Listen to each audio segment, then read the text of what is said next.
दोनों शहरों में हफ्ते की दोपहर जबरदस्त बारिश ने जारिया मौसम की तमाम बारिशों का रिकॉर्ड तोड़ दिया। बारिश की वजह से जहां आम जिंदगी मफलूज हो गई, वहीं सड़कों पर पानी जमा होने की वजह से घंटों हर तरफ ट्रैफिक जाम के मनाजिर देखे गए। ऐसा लग रहा था कि जैसे पूरा शहर पानी में डूब गया हो। कई मकामात पर गाड़ियां फेल हो गई तो कई मकामात पर बाइक्स चीरती हुई देखी गई। मौके में मौसमियात ने पेशकशी की कि तेलंगाना में आइंदा 3 दिनों तक भारी बारिश हो सकती है। मगरबी बंगाल में हवा के दबाव में कमी की वजह से 5 से 11 सितंबर आंध्र प्रदेश के कई साहिली अजला में बारिश हो सकती है।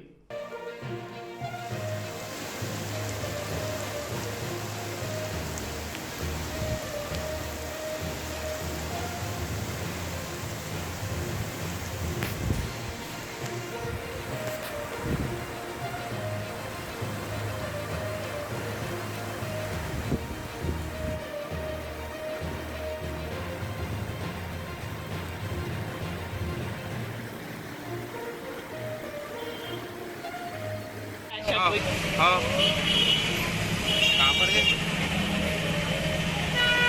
जा रहा ना भाई, देखिए वो जा रहा तो बेचारा। ठीक है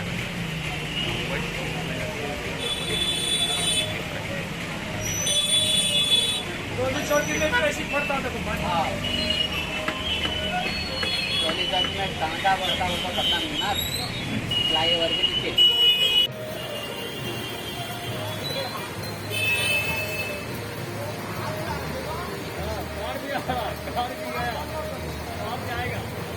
जाएगा तो बंद